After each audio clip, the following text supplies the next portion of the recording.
మెదక్ జిల్లా రామేంపేట మండలం సూతర్పల్లి గ్రామానికి చెందిన రైతు పున్నస్వామికి ఎకరం భూమి విషయంలో సొంత చెల్లెలు మంజులతో గొడవ జరుగుతోంది.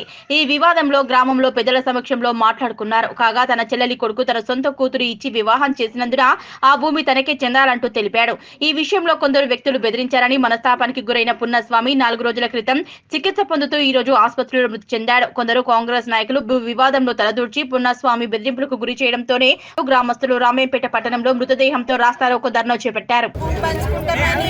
మా నాన్నని పోలీస్ స్టేషన్లో పిలిపించుకుంటా టార్చర్ పెట్టుకుంటా భూమి కావాలని టార్చర్ పెట్టుకుంటా పిలిపించుకుంటా నాగరాజు, పుష్ప, మంజుల, అది అమర్సేనారెడ్డి, శ్రీధర్ రెడ్డి, మా బాపమ్మ అందరు కలిసి ఒకటే దగ్గర గ్యాంగ్ కట్టి మా బాపని గిట్లా చేసిర్రు. చంపేందుకు భూమి కావాలని టార్చర్ పెట్టిర్రు.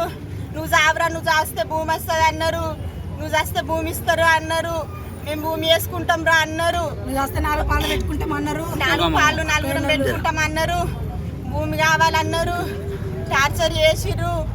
పోలీస్ స్టేషన్లో 50 మందిలో పిలిపించిర్రు. ఊకే ఫోన్లు చేసుకుంటా టార్చర్ చేసిర్రు. దానివల్ల ఈ 10 మందిలో చెప్పిన దాన్ని నేను ఏం చేయాలని మా బాబు మొత్తం మనస్తాపంతో ఆత్మహత్య చేసుకుంటా.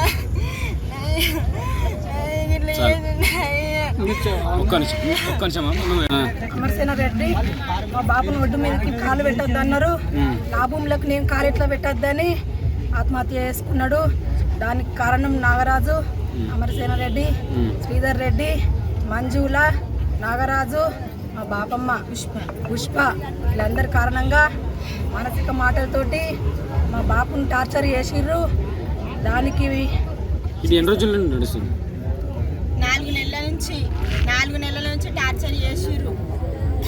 4 నెలల నుంచి వీరసేనారెడ్డి పొలంలోకి అడుగు పెట్టద్దు, అడుగు పెట్టద్దు అంటే నా పొలంలోకి నేను ఎట్లా అడుగు పెట్టాను? నాది నేను ఇచ్చిన పొలం, అది ఏదో దున్నుకొని బతుకుమని ఇచ్చిన నా పొలంలోకి ఎట్లా అడుగు పెట్టద్దు అని టార్చర్ పెట్టిర్రు. పొలం 4 నెలల నుంచి ఆయన పాలు పెడతా అన్నాడు. ఎవరు? శ్రీధర్ రెడ్డి, అమర్సేనారెడ్డి,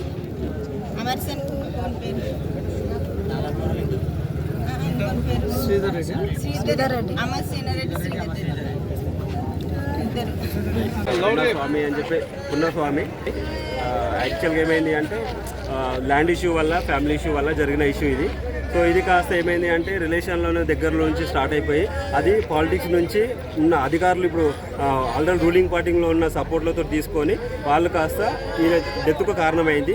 ఇది కాస్త వాళ్ళకి ఒకేసారి 2 సార్లు కాదు, పొలం దగ్గరికి వెళ్ళి లైవ్గా వాళ్ళ పైన అంటే ఒక వార్నింగ్ ఇవ్వడం కూడా జరిగింది. ఎందుకు అంటే మీరు కనుక వాళ్ళకి ల్యాండ్ ఇవ్వకపోతే కనుక మీ ప్రాణాలు మీకు వస్తే మిమ్మల్ని ఏది చేయడానికన్నా మేము రెడీ అని చెప్పడం ద్వారా ఆయన మనస్తాపానికి గురైపోయి ఆత్మహత్య చేసుకోవడం జరిగింది. అది కూడా అలాంటి చేసుకునే తత్వం కూడా ఆ పర్సన్ది కాదు. కాకపోతే ఏంటి అంటే చెప్తున్నాను కదా, ఆయన ఒక 10 మందిలో 10 మందికి చెప్పిన పర్సన్. కాకపోతే ఏమైంది అంటే ఊర్లో చెప్పిన పర్సన్ ఒక్కసారిగా పోలీస్ స్టేషన్కి వెళ్ళి కేసులు పెట్టేసి పొలం దగ్గరికి వెళ్ళి సింగిల్కి వెళ్ళి వార్నింగ్ ఇస్తే ఎలా ఉంటుంది ఎవరికైనా పరిస్థితి? ఇది కరెక్ట్ కాదు కదా. ఎంత పదవిలో ఉన్నంత మాత్రాన పదవిలో ఉన్న చాలామంది పర్సన్స్ ఉన్నారు. ఆ పర్సన్స్లను యూజ్ చేసుకొని కొంతమంది అది అన్యాయానికి గురికట్టారు. లాస్ట్కి అయితే రియల్ ఎస్టేట్ దంతా, ఆ ల్యాండ్ కూడా రియల్ ఎస్టేట్ అంతా తీసుకోవడానికి కూడా వాళ్ళు వెనుకాడకుండా ఈరోజు ఈ స్థితికి తీసుకొచ్చారు. అది కాస్త 4-5 రోజుల నుంచి ఇప్పుడు రష్ హాస్పిటల్లో కొట్టు ఫైనల్గా ఈరోజు ఈ పరిస్థితి. ఇది ఒక 100% న్యాయం జరగాలి. జరిగేంత వరకు మాత్రం మేము ఇక్కడికి జరిగేది లేదు. అది అమరసేనారెడ్డి, నర్లపూరు, నాగరాజు అండ్ వాళ్ళ సిస్టర్స్ శ్రీధర్ రెడ్డి, వీళ్ళందరూ వెంకటపూర్ శ్రీధర్ రెడ్డి, వీళ్ళందరి సమక్షంలో వాళ్ళు చేసిన బ్లాక్ మెయిల్ ద్వారా ఈరోజు పరిస్థితి ఇక్కడ దాకా వచ్చింది. సో ఇది మేము చెప్పేది.